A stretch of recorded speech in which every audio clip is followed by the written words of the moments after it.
Уважаемые сопредседатели, Distinguished co-chairman, уважаемые главы государств, heads of state and government,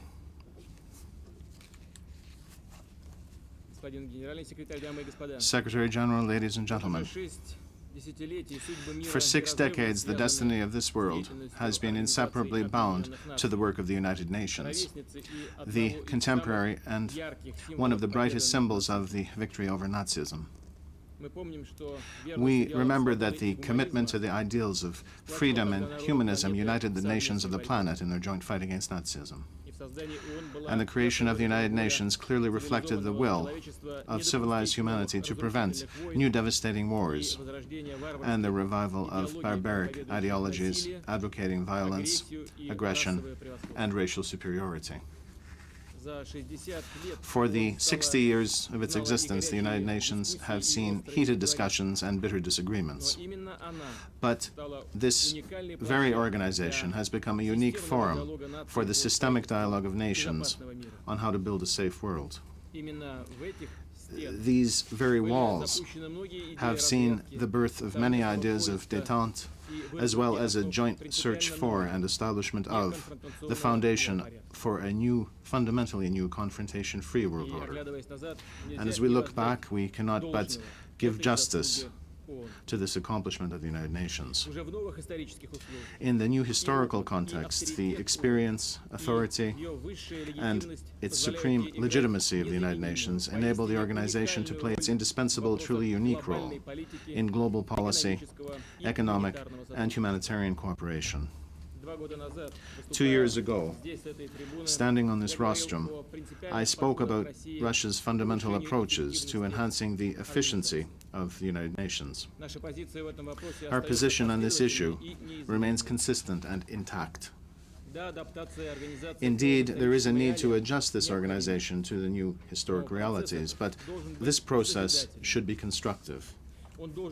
It should take into account both the lessons learned and the positive experience gained by the United Nations, and this process must unite, not separate.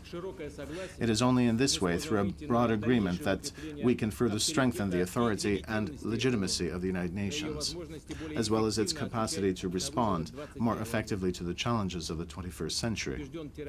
I am convinced that terrorism poses today the main threat to human rights and freedoms, as well as to sustainable development of states and peoples.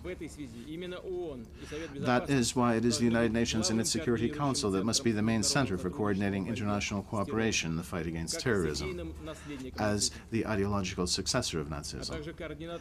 Besides, the United Nations and its Security Council must coordinate the settlement of long-lasting regional conflicts that terrorists and extremists of all sorts parasitize by using the historic burden of religious, ethnic, and social confrontation. Ladies and gentlemen,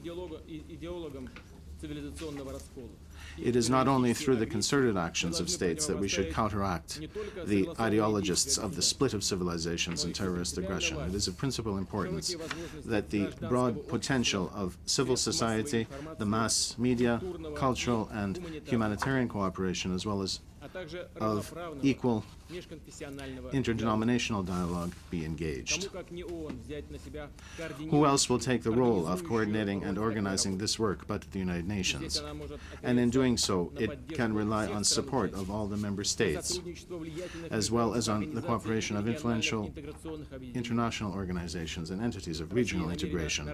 Russia intends to increase its participation both in international crisis response action and in promotion of development and progress. Presiding the G8, Commonwealth of Independent States, and the Council of Europe next year, we will continue joint work in this important area. Ladies and gentlemen, in conclusion, I would like to wish success to the summit. As for the United Nations, to augment its influence and authority in the international community. Let us not forget that the organization belongs to all of us and to no one in particular, and may we have wisdom to preserve it for future generations. Thank you.